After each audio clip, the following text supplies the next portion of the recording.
Hello, I'm M.K. Davis. We're going to listen to some more discussion with the old bear hunter and his experiences down at Bluff Creek. This is a pretty lengthy interview.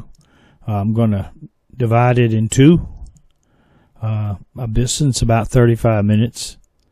So I'd like to encourage you to listen and kind of mull it around and kick it around in your own mind and see what it means to you. And combined with a lot of the other things about Bluff Creek, it becomes very interesting to me. So let's listen in. Hello. Hey, Larry, how you doing? Oh, hi. MK here. Yeah. Yeah, sorry. I missed you this morning. Pardon? I missed you this morning. Yeah, I tell you what, my wife came in. She told me she had to go back to work early. Yeah. So I just kind of hung around with her all day. And when she went back to work, I decided you and I could talk better then. Yeah. Hold on just a second, will you? Okay.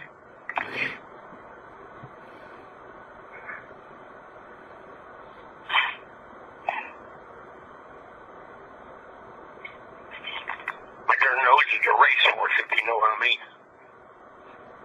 You there? Yeah, I'm here. Yeah. Now my darn nose is run like a racehorse. Uh-oh. Oh, you done got sick.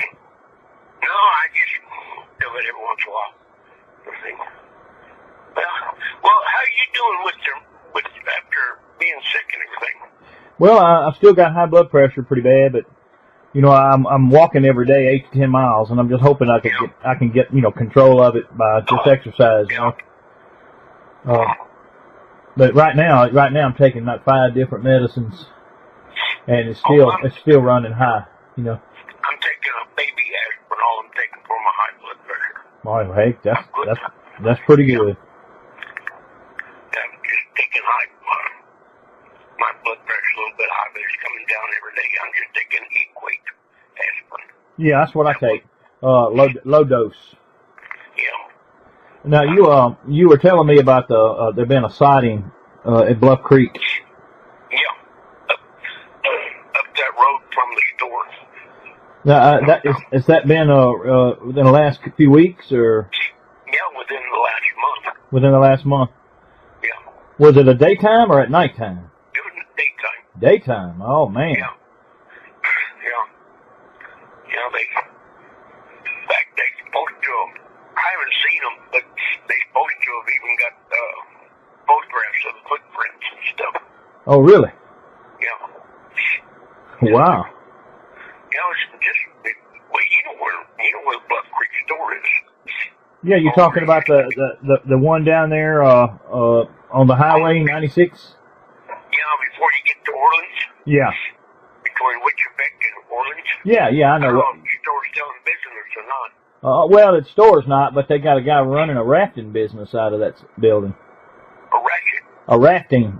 Yeah, well, they've always had a rafting, but, you know, the people that used to run it back 25 years ago or so, he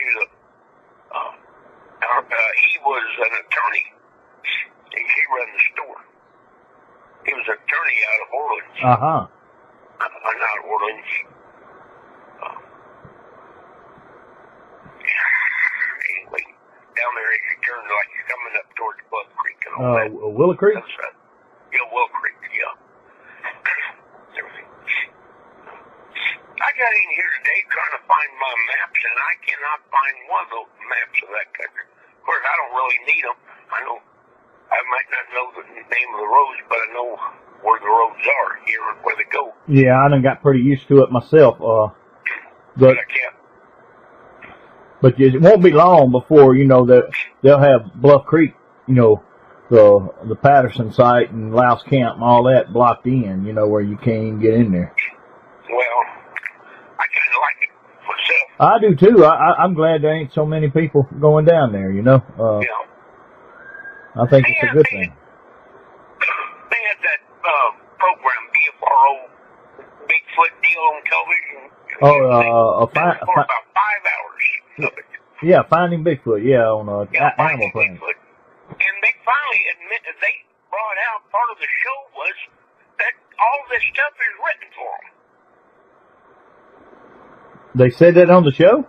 Yeah. They showed them where they had their cameramen and their director out in the field and everything. Yeah. I thought, well, no wonder, it's all written out for them. Well, What's here to, I don't know about the saying, but they got a director directing them what to do. yeah, I guess that there ain't much chance of them finding Bigfoot then, is it? No. Well, there's 8 or 9 of them. They shows are going. They have the girl going out and stand in the woods for 2 or 3 days. Well, it's not just her. Then they got the cameraman who takes pictures of her. Let's do this, that, and that. There's 4 or 5 in each group that goes. Like a bunch of them. So I don't care about them anyway. Well, it's hard to get excited if you've been in this business as long as I have. It's always got its ups and downs, but usually on the backside of all the ups, there comes the downs. Yeah. Well, you hope maybe every time that somebody has a sighting or sees something, you hope that's going to be the one. Yeah. But not always. It almost always turns out to be not the case. Yeah. Well, what about the Don told me that you were talking to him, and that he said that Bob Gimlin was in a like a nut house or something. Well, what I hear through the grapevine that he's in a rest home. A rest home. Okay. Okay. Yeah. Well, that's a little different from a nut house. Yeah. But Is he just been sick? Is that what's happening? You just I don't know. He just came through the grapevine through some people. Yeah. Calling this and that. Well, he ain't no spring chicken. He's an older guy. And he's had some heart trouble too. So. Yeah. Well, a guy goes back up there. I'd still rather where you turn off on 12, 13, 12. Goes down to go down there and then turn off to your right. If they dug that up, I'd still just soon go down there and stay at that camp and then walk on down from there. Yeah, that's what I did last time. We walked in there, and nobody else had been in there because it was dug out. So, we dug big ditches in it. We saw more sign down there than we ever have seen. Yeah. Well, there's elk in that country right there. Yeah, we saw elk sign. We saw elk crap, and we saw elk prints too, hoof prints. We used to box that road from. We never did stay at that lounge camp, but we passed by there a lot. Stopped there and water the horses or water the dogs or maybe eat lunch there or something, But we boxed through there a lot, and we got a lot of bears started right in that area from there back out to Icy Road.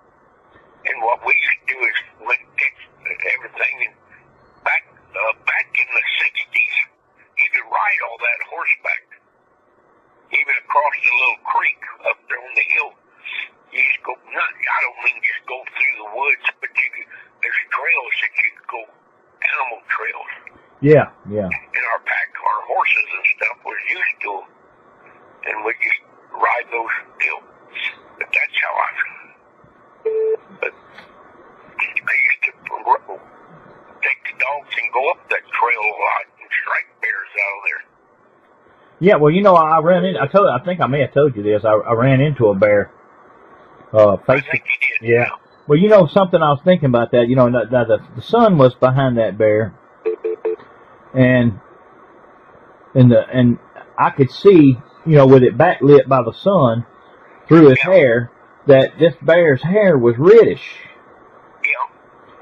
He wasn't a completely black bear. He was a cinnamon. May have been cinnamon, but that sun was shining through there. It had a reddish, like a blood red tinge. See, a black bear, bred to a black bear, can have cinnamon cubs. Really? Or a cinnamon sow can have black cubs. They're not two different races of bears. Yeah, okay. They're just different phases of the same. They're like a blonde and a brunette, yeah. you know, and everything. I know this was a big one. One of the biggest ones I've seen.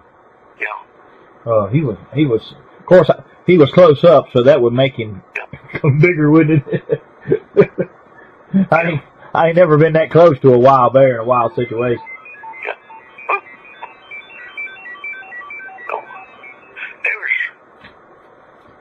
What road it was, we turned off on up icy road, and then we turned back to the left. And this road, it ran along the ridge of the mountain back to the left off icy road.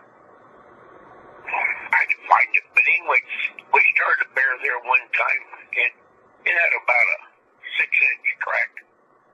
And we took him down the canyon, and we had our dogs on, they took him down the canyon way out of hearing.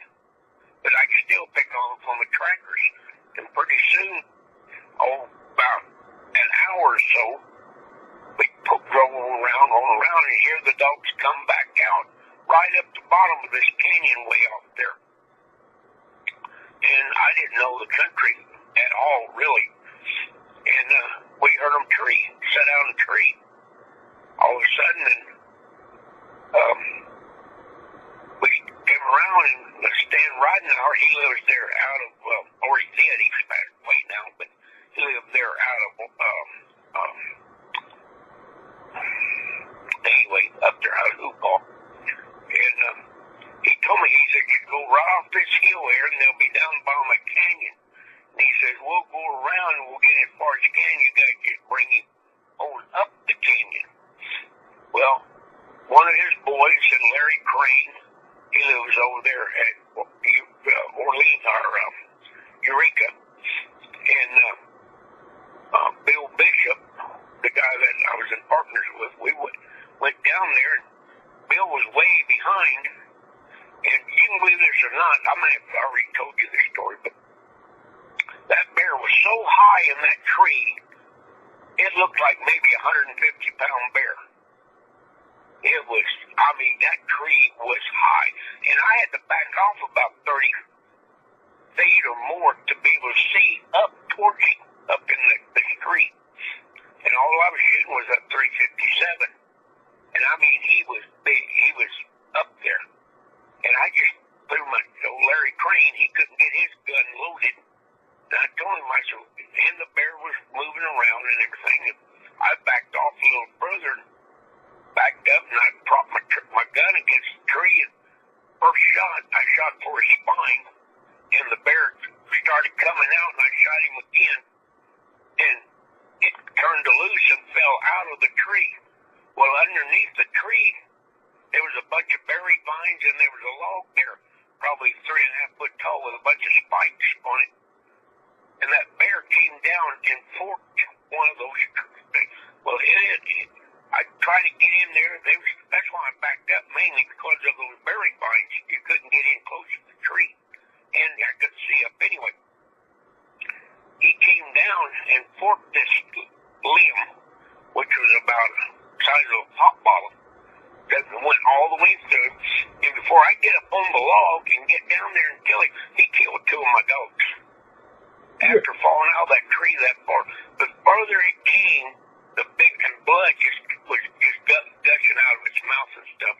Bigger it got, and that bear ended up with the hide off and the guts out. It weighed 396 pounds.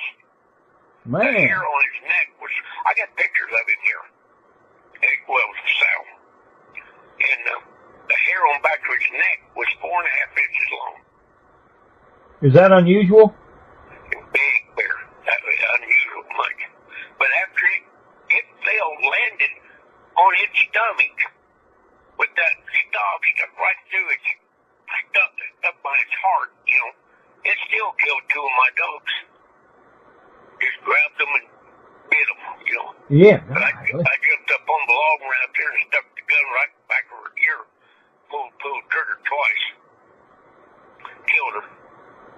And then we like to never got her off the log. This bear, the bear that I saw had long hair right back there too. It was long and stiff. There's some big bears up in that country. Yeah, they do seem to be big up there for sure. Yeah. An old guy named McDaniels was with us and everything, and he wanted me to take him. He wanted to go bear hunting and everything. And it was during bear season. We had some other clients, but anyway, and we put him in the truck. And we got home. I put my hide in the freezer, but he went on home, and I got to looking. He stole my hide. He stole that hide, and now it's over there out of Paso Robles at a bar out there in the hillside. They got it mounted inside the bar. Your hide, he stole. My big bear, yeah. It was a big sucker. I've caught a lot of bear, but that's the biggest bear I ever killed. And I shot it with that 357. But I've killed a lot of bear with a 357. Yeah, it was a big one though. It was a big sucker. I'm trying to work out. I got a deal going with some guys. A couple of guys, but we haven't got the contract right. I'm not going to take them up there and let them find out where it's at without me having it. In other words, if later on, 10 years from now, they go up there and they dig, or they do something with it, I want my money out of it. Yeah, okay. You know. So you're gonna take some people up there to the film site? Well, if they sign the contracts and everything, I'm not going to just take somebody up there just to be taking them. Because, you know, they were saying, once you know something, you know it for life. Well, that's true. true. You need the person that taught it to you. You know. That is true, Larry. You know. Is this somebody from California, or somebody you got to go across? Oh, this is a guy over here going down through New Mexico. Uh-huh. I get calls quite a bit from different people. I don't know. I don't advertise. I'm not in the newspaper. I'm not this and that. But I have several people get my phone numbers and wants to know about the gun and this and that. You know. Yeah. Anybody interested in buying it? Well, I got a couple of people, but they want this big deal. They want proof that it is. And I told them, I said, I don't have to prove nothing.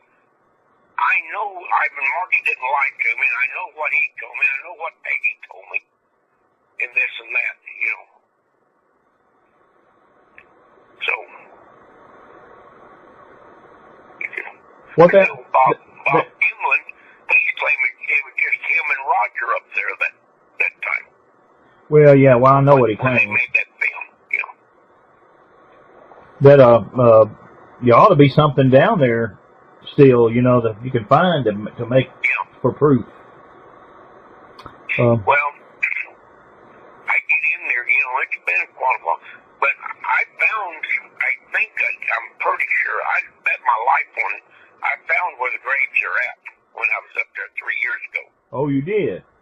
Yeah, I walked down that. But those two other groups, Tom Biscardi had a bunch up there, and Texas Bigfoot Association was also up there. Were they digging Were they digging, or? No, they were evidently the way they act. They were waiting for me,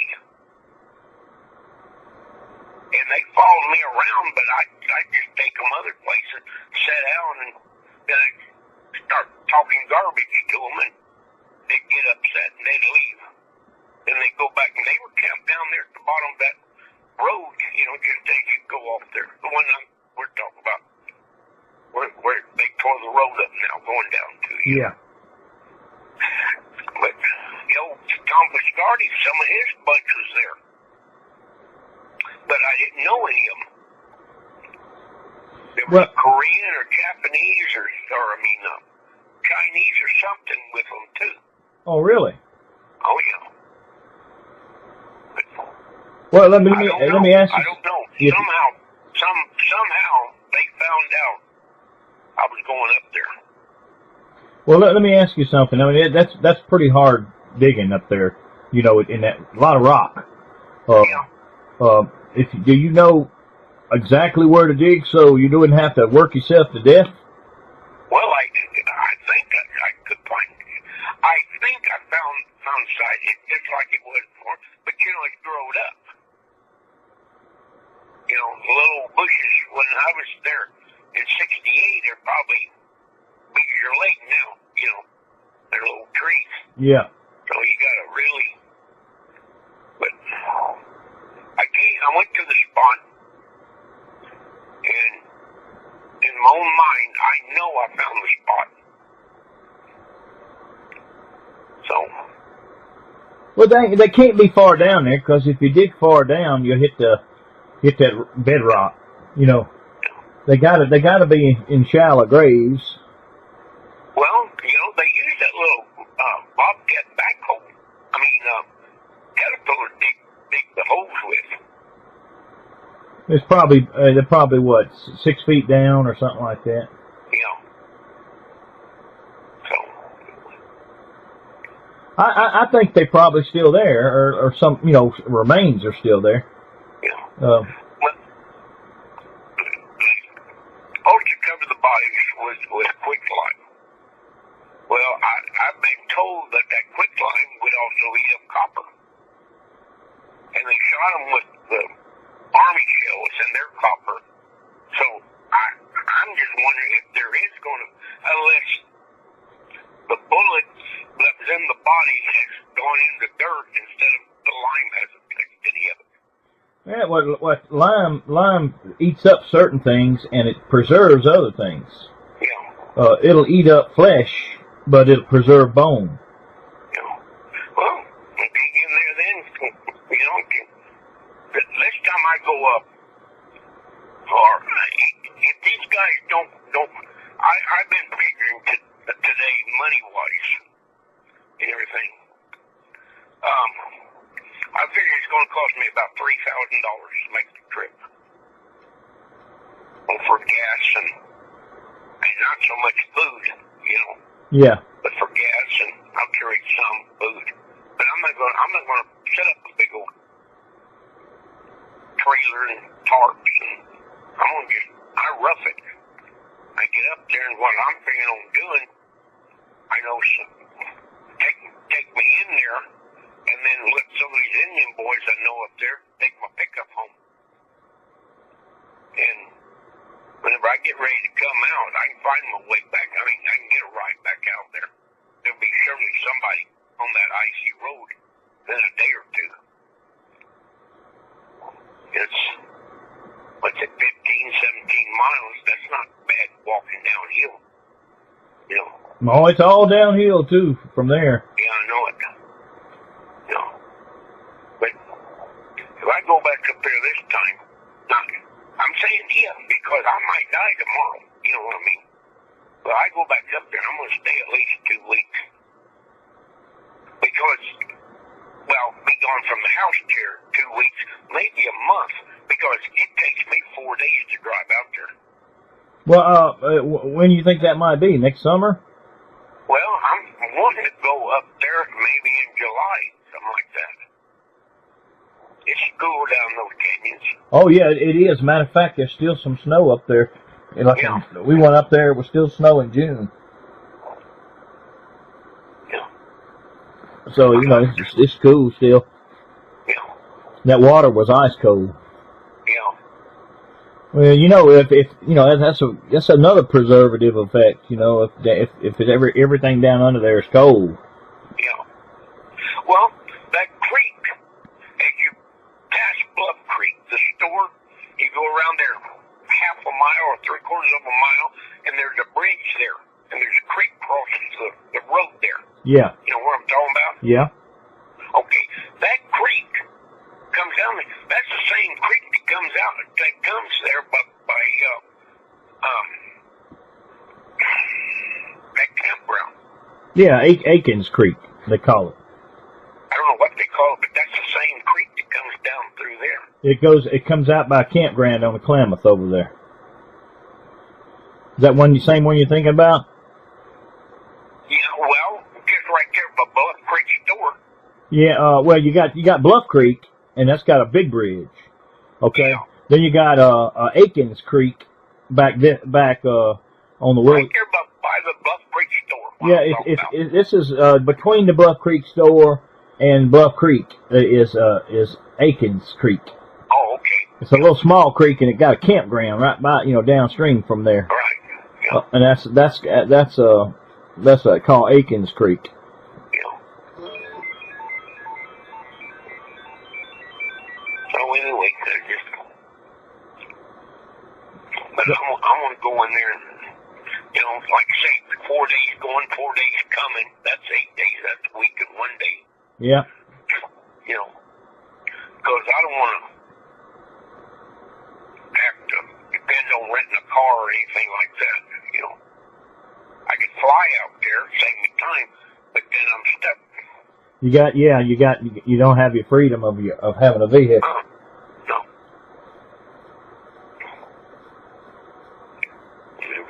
I'm gonna set up. Oh, I don't know. I'm gonna try some of this vocalization, and I'm not really into all that, but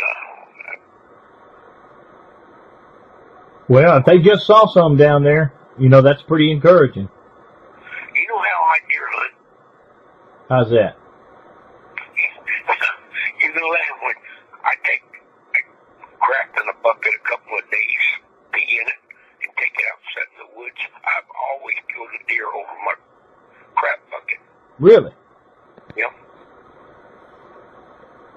Don't, as I crap and pee in it and everything, and I put a lid on, I take it out in the woods where I find me a place where I can set up on a little nose down where the wind is blowing, like in a draw where there's everything. And I've always killed a buck over one.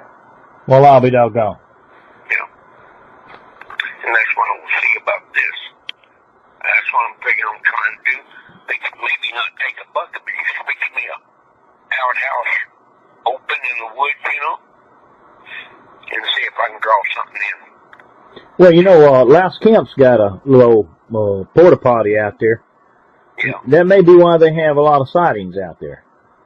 Well, could be. I don't know. I don't know if the Bigfoot comes to that or not, but I know deer will, elk will too.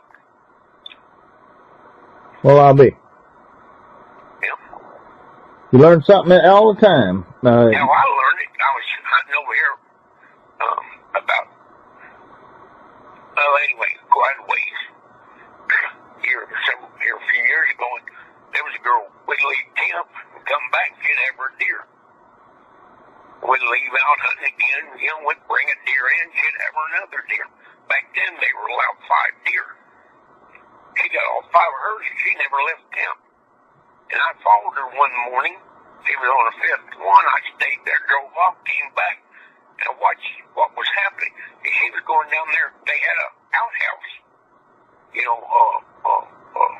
Makeshift outhouse. Yeah.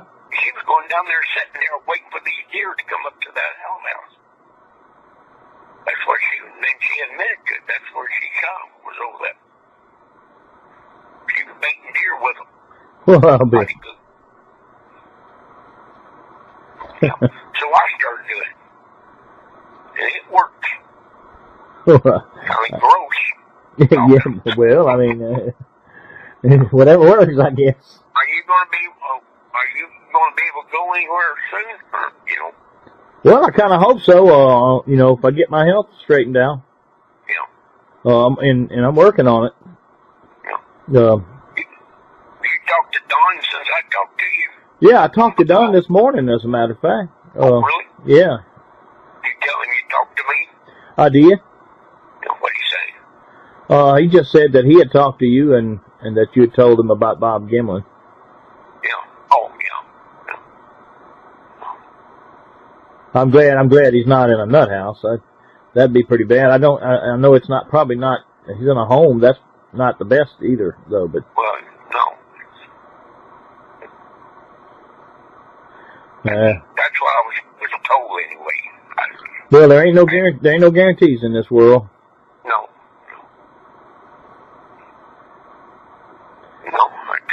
That's why, you know, these folks, like, you know, they're getting older, like Bob, you know, he know darn well what all took place down there.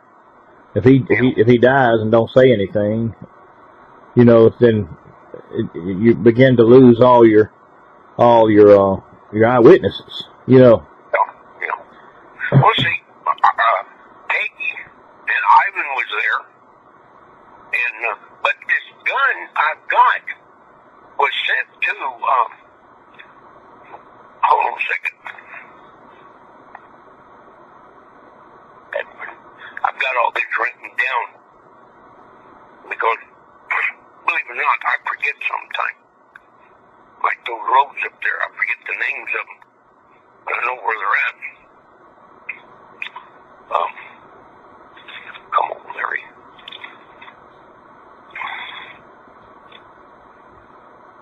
You know,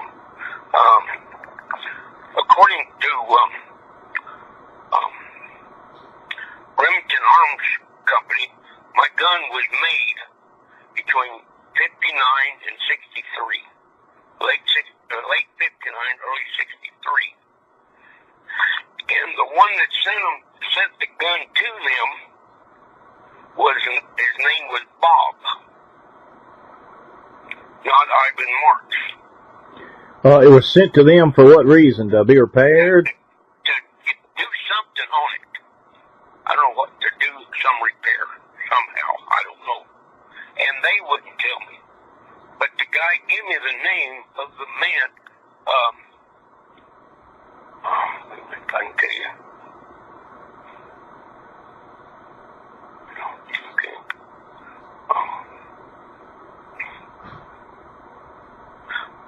It was sent back in 78 to the owner when it was worked on.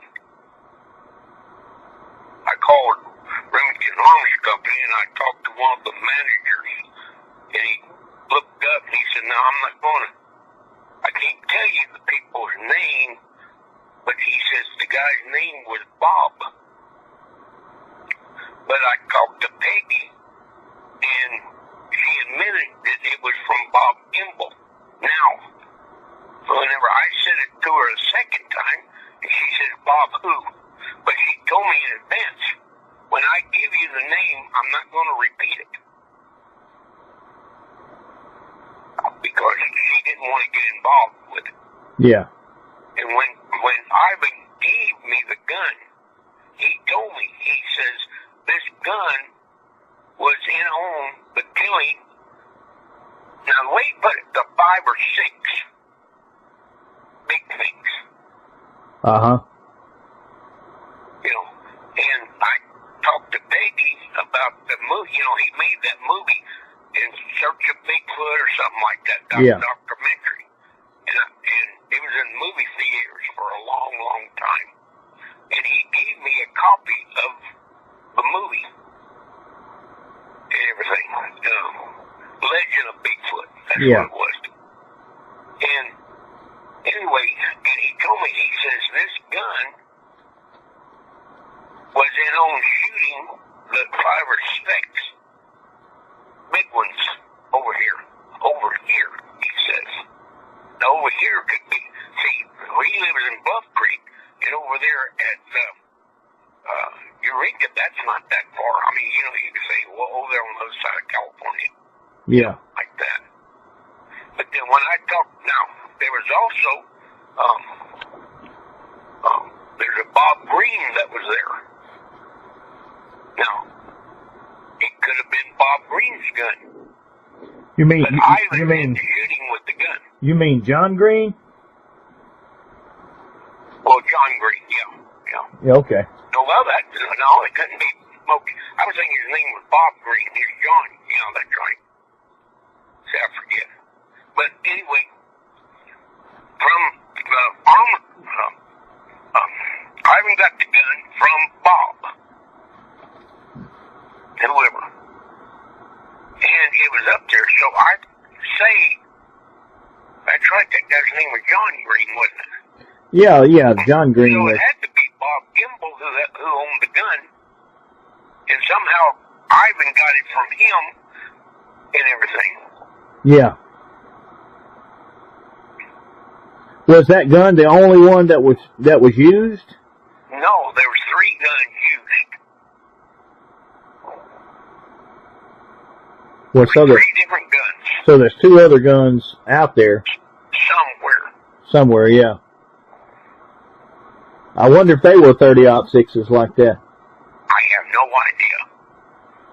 But if I can find a bullet, I'm going to have it ballistic. The our county sheriff over here has seen a Bigfoot one time. Really? Yeah. So are you gonna have a metal detector or something, or? Well, there you have it. The end of part 1. These interviews with the old bear hunter have proven to be very eye-opening. This is not the end of them. There's still some more, but I got to finish with the second half of this one first, and then we'll go on to some really interesting things. But for those who are truth seekers, this type of discussion really has deeper meaning. So I'll just leave it at that and see you on the next half.